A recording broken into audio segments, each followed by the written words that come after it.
Hi Copic fans, Michelle Houghton here with Copic in the Craft Room.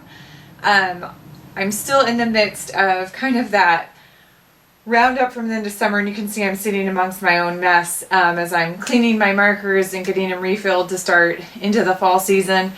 But I'm getting my videos back going again, and so we're going to attack some things that were left over that were requests. So this week we are going to look at braids and how to shade those. So I'm taking an image that is got some great braids on it. These are images that I found from a free coloring book site, and so I'm going to give credit to them up across and then also in the link on the YouTube channel. So if you're interested in those images, that's where I found them. And I have a couple from there. I'll always give credit, so make sure to watch for that if you're interested in the images. But let's get coloring some hair today. Shifted over to my little filming area here, and I have pulled up an image. This one I found online, and the site I found it on is danaclarkcolors.com. And what the site says is that it is a free color book page site, and it has a whole set of these images.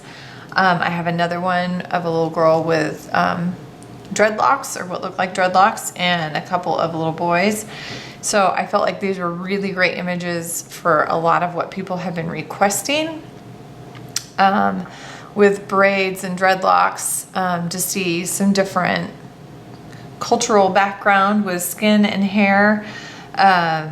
But braids is obviously pretty universal. You see all sorts of people with blonde, brunette, darker hair in braids. So we're going to look at the braids today. And for this one, I am going to do dark hair, which is going to be even a little harder. So I'm doing a really simple color combination. I'm not trying to go real fancy.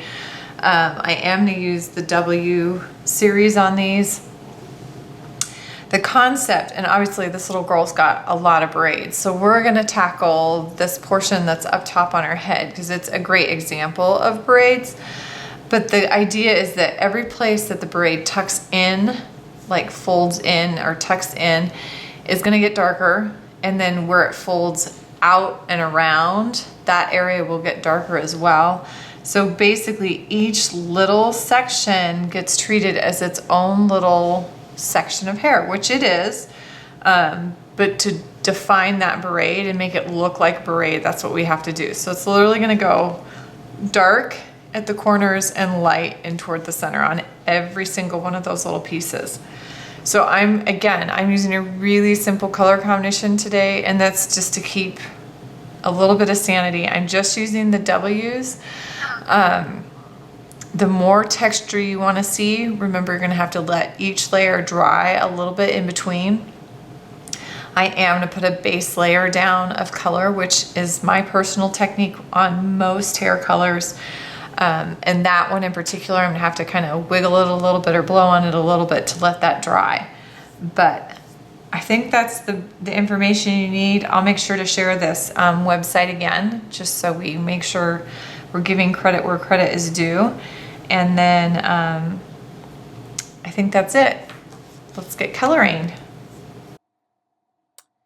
So I am starting with a base of that W1. I really do love the warm grays. They make blending super easy, and with the hair I don't even need to blend at all, so that'll be great. My impatience is showing. I'm trying to get that dry so I can see the hair texture.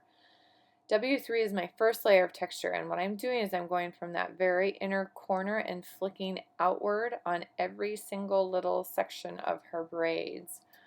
So I go one direction and then I flip the photo or the image and come back from the other side, and again I'm hitting every single one. It's hard to see with the W3. You're going to see it here with the next step even better. And I'm going down those little tiny cornrows, and I'm going to focus in on the bottom corner of each of those. I'm not going to try to hit both the top and bottom. I'm going to hit the bottom corner, flick upward on each of those. W5 is next. And I think, again, I'm coming in from that corner outward, flicking out in the one direction from each corner, kind of tipping the paper as I need to, and then flipping the paper entirely and coming back in the other direction.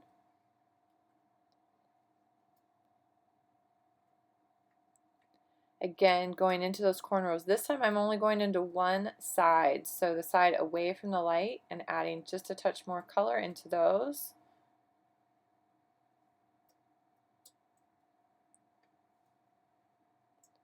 Got a little bit on the second side, but not a whole lot. Predominantly on the right, tiny bit on the left. W7 is next. Again, into that deepest corner, 2 or 3 flicks on each braid. This one is hard because each section is so small. You don't lessen the amounts a whole lot, but you do in tiny amounts just to shrink that up a little bit. I'm adding literally a dot into those cornrows kind of down the right side. Not a whole lot, truly just more a dot than anything. This is that W9, very sparingly, and this time I'm not going to come back in the second direction. I'm only coming in from the one side. I didn't do a whole lot from the other side with the W7, but this is the W9, and I'm only going to come from that darker side where those braids are crossing in on themselves, and I add a few dots on the right side of the cornrows, but only a few. And I realize after I do this on the cornrows that I'm not real happy with that effect, so I go back with a W3 and I'm going to soften that on the cornrows. That W9 was just a little too strong, and I should have probably skipped that. And then I'm going in and I'm coloring just a little bit, kind of squiggling along each side of the cornrow to add a little bit of hair that would be to either side. And this is a W5. I'm doing the same thing. You can kind of see it's a little bit of a squiggly line. And then I'm going back on the braids and just doing a very light brush over each section with that W5 to soften the effect. And that is going to finish that up. I'm pretty pleased how she turned out. I think the hair actually looks really nice. What I would probably do, I did touch on these little cornrows along her scalp. What I would probably do is, as I color her face, I would work that scalp color back right into that center edge, and it probably would have been better actually to do the skin color first and then the braids on top. But I would work that scalp color back right down the center of those cornrows. I know with my daughters, if I do 2 braids and you pull the hair, separate directions, I see their scalp underneath, and I see a pretty distinct line of it. So I think you're really going to see that a lighter variation of their skin tone. So if her base was like a 33, working up through the 30s, I might put like that 35 back in through those parts between the braids. And then after I did her skin, I'd come back and I would just add, probably with a W7, I might reinforce some of these little fringes. They're already on there in ink, so I don't necessarily have to, but if I felt like they needed to be kind of reinforced and added to, I could do that. And then obviously, or the one other thing to remember, whenever you're doing faces and hair, remember that eyebrow color will eventually need to match that hair color. Typically it does, not always, but typically. So you would pick one of those middle to dark range W's, because that's what I did her hair in, to do the eyebrow color as well. So hope this helped. I hope you enjoyed. Check out this free coloring book. There weren't a whole lot of images, but they were beautiful images. And I know there's a lot of Copic fans out there looking for black faces, African American skin tones, and images to color those on. And this was a great resource for that. So check this out. It's danaclarkcolors.com. I'm sure she would love the traffic, and I think she'll enjoy having people coloring on her pages. Thanks for joining me this week. Have a happy, colorful week.